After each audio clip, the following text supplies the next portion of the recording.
Breaking news mga kababayan. Inday Sara Duterte napalundag sa tuwa. Ibinasura na naman ang reklamo ng Korte Suprema, yung impeachment na ipinaglalaban ng Kongreso ng mga Maleta Boys. Benny Abante, naiyak na lang. Delima Trillanes, Hontiveros, nag-iyakan na. Ito na po ang pasabog po ng attorney ni Inday Sara. Nag-iyakan na lahat. Si Trillanes napahagulgol mga kababayan na parang bata na hindi pa marunong dumede. Ngayon mga kababayan, bigong tukuyin ng complainant ang umano'y impeachable offenses ni Inday Sara. Halaka. Korte Suprema, yari na naman.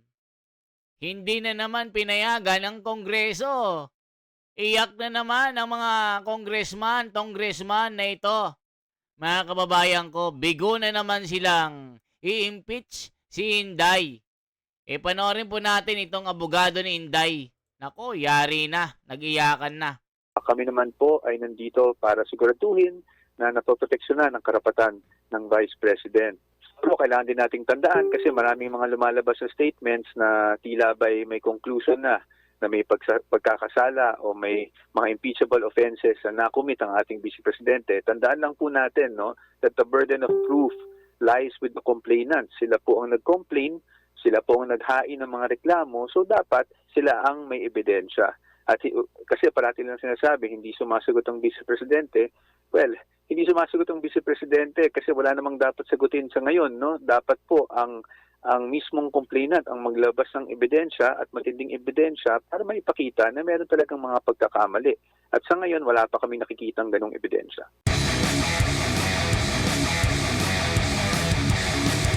Makakasama na natin ang tagapagsalita ng defense team ni Vice President Sara Duterte. Kaugnay nga po dito po sa issue ng impeachment sa kanya na gumugulong dyan ngayon sa Kamara. Si Attorney Michael po, makakasama natin. Attorney, magandang hapon. Si Admar po ito.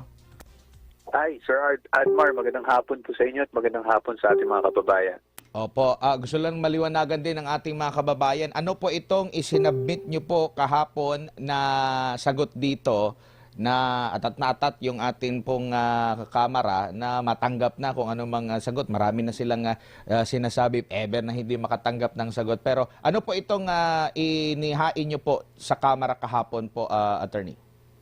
Ito po ay ang tinatawag nating answer, consolidated answer ad cautelam. Explain ko lang po 'yun, Kaya po siya ad cautelam dahil bagamat tayo ay nirerespeto natin yung prosesong ginagawa sa Committee on Justice, hindi pa rin natin wini-waive yung ating mga karapatan upang questionin yung validity ng mga proceedings na nangyayari dyan. Kaya po ad cautelam.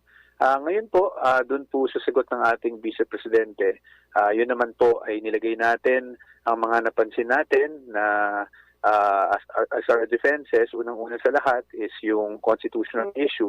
We feel na unconstitutional yung nagiging proceedings dahil nga may tinatawag tayong iba na standards na in-impose dito sa pagdetermine ng sufficiency in substance dito sa complaints laban sa Pangulong Marcos, kung ikukumpara mo dito naman sa ginawang determination sa complaints laban sa Vice Presidente. Yan po ang isang main argument natin. The other argument, yung sinasabi natin,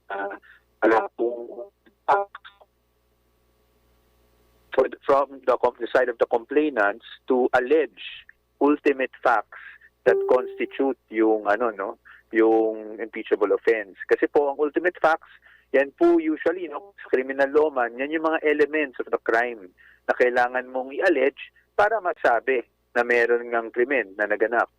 At sa pananaw natin, hindi po nagawa yon ng complainants.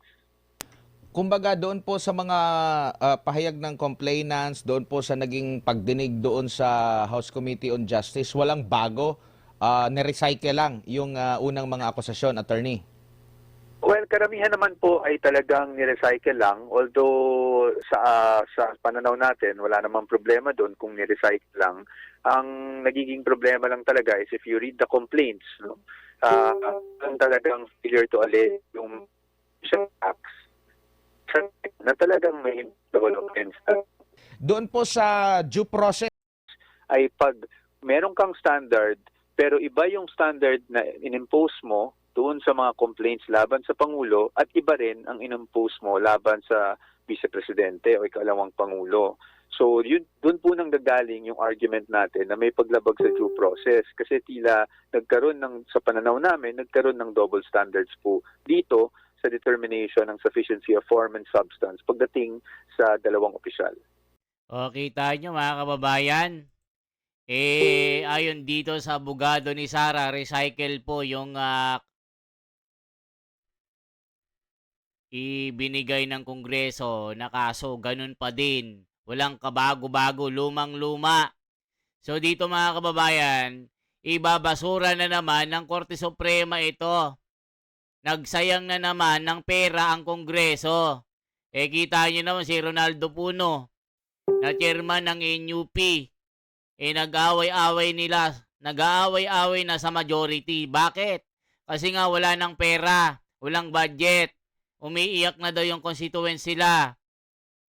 So kaya pala kakalas na si Ronaldo Puno dito, wala ng budget, away-away na, lipat na kay Kiko Barsaga. Tuloy natin.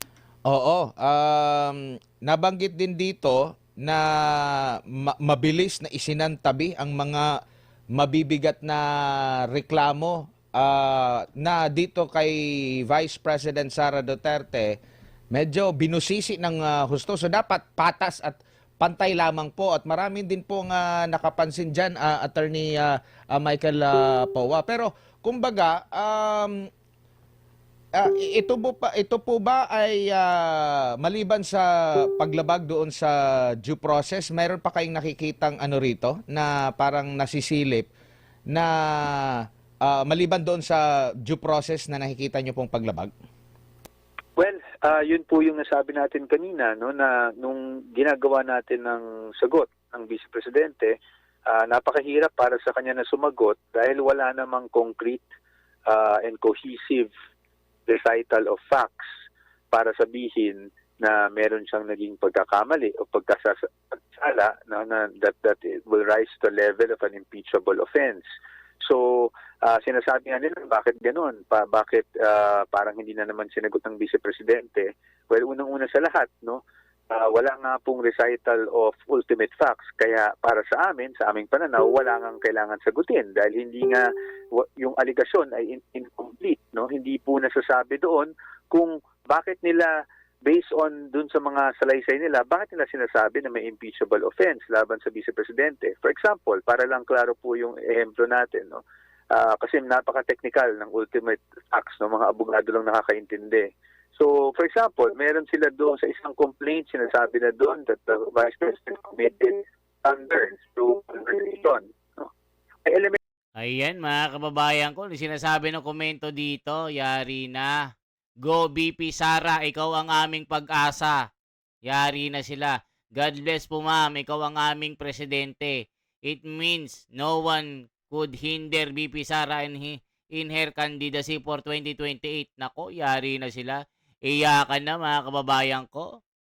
Iyakan na sila Chua dito. Elemento po ang plunder. No? Ang mga elemento ng plunder, for example, is, syempre, sasabihin mo that she was able to amass, no, ill-gotten wealth or appropriate amounts of money for personal gain. Pero ang pagtitingnan natin yung aligasyon, kahit sabihin natin sa confidential funds, sasabihin nila, yes, may confidential funds, yes, dinisburse yung confidential funds, pero wala namang nakasaad na facts ukol sa kung paano nila nasabi na napunta sa bulsa ng Vice Presidente. O, kita nyo mga kababayan, walang maipakita na mga ebidensya. Walang maipakita na mga proof. Halimbawa, bumili ka sa convenience store. Si Sara Duterte bumili ng 10 million na grocery. Wala silang may pakitang proof na ganon. Walang ebidensya. Kongreso, nagsasayang lang kayo na naman ng budget ng kaban ng bayan. Kayo dyan, kasabwat kayo sa malameleta, sa mga flood control na issue. Mas inuuna nyo ang kaso ni Sara na wala namang kakwento-kwenta. Pabalik-balik kayo. Labag ito sa saligang batas. Nasuplak na kayo ng Korte Suprema. Tapos yung 18 Marines, hindi nyo iniimbestigan kagaya kayo ni Pinky Lacson. Mas gusto niya pag-usapan yung KIG na sinuplak naman ni Marcoleta, pati yung napakagandang apo ni Tomas Cloma. Nabuljak din. Kahit maganda, bubuljakin ka ni Marcoleta. Kasi bakit? Paano mo nasabi na yung lolo mo, descendants, apo sa tuhod i-donate daw yung KIG doon sa Kalayaan Group of Islands. Wala namang ebidensya, chismis lang pala. Samantalang yung Japan nagkiklaim din na kanila yung KIG, yung United Kingdom ng 1800s pa. Meron na sila dyan. Tapos si Tomas Cloma, 1956 lang, namigay na ng lupain. Ano yun? Tapos ipinaglalaban na. Wala namang problema, atin naman talaga yan Yung lupain na yan yun nga lang yung history, binabaluktot nyo. Mga kupal, sabi ng mga tao. Yung confidential funds. No?